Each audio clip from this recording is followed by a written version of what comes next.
we're working on eliminating all the possibilities. But even conceptually, even if you get rid of, say, 50 contentions to a particular point or whatever, the problem of underdetermination, or how it was developed into the problem of unconceived alternatives, that basically means anything.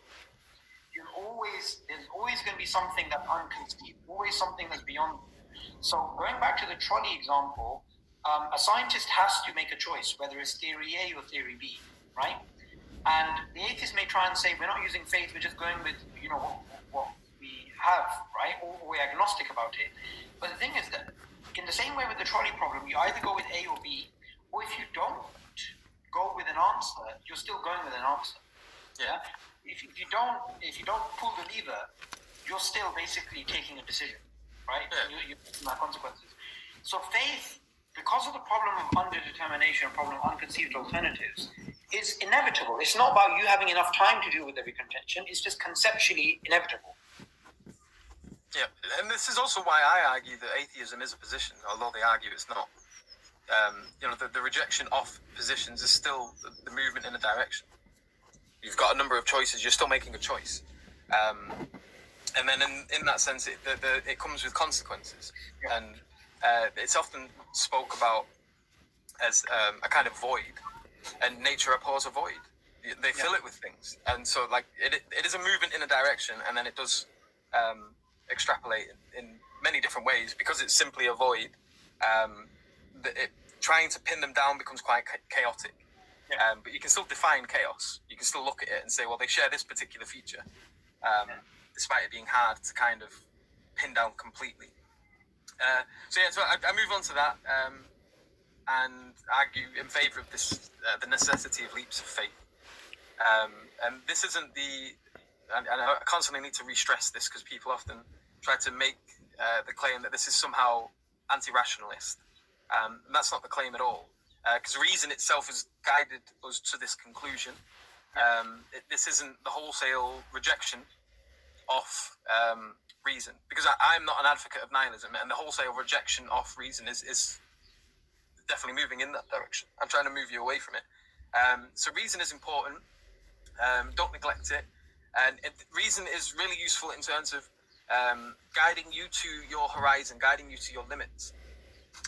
And with regards to, for example, you were talking about science, when they're making discoveries and making choices and they're moving through things.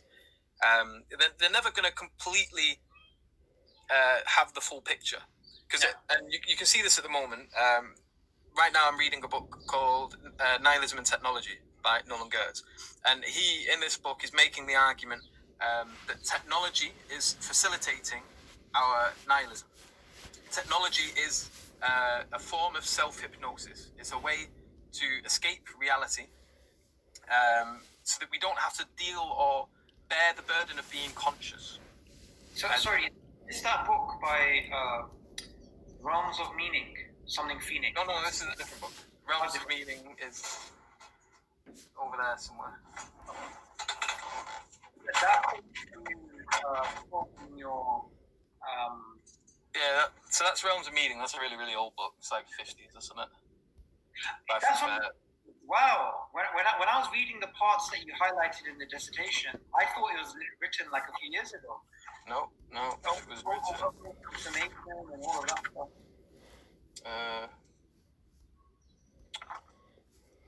Say? I'm sure it did.